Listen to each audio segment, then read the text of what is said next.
Can you explain the concept of slavery in Islam and its abolishment?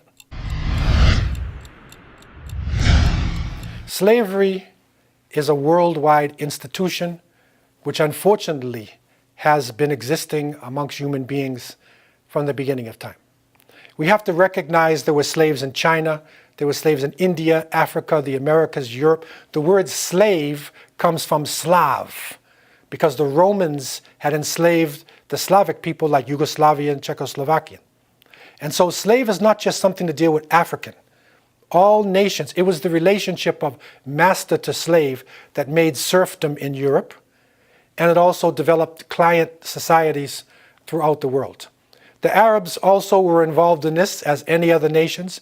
Africans were involved in this, as all the other nations of the world. When Islam came, Prophet Muhammad ﷺ brought the concept of the slavery to Allah subhanahu wa ta'ala and not to human beings.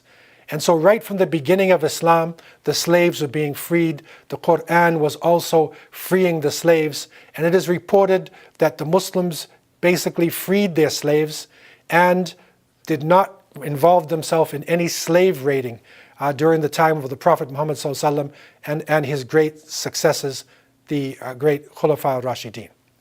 We have to recognize, however, that with Islam abolishing the capturing of people, the torturing of people, taking away their freedom, there was an institution which is basically prisoners of war. When the war is over, what do you do with the prisoners? And so that was maintained, that there would be prisoners of war, but it's not slavery. They could be considered bonded servants. It was a contract, and the person was not supposed to be harmed. They ate the same food as the one who controlled them. They wore the same clothing, and they were allowed to manumit themselves to come out of the slavery as soon as possible. So basically Islam was phasing out slavery, and there's no need in the modern world to go back to slavery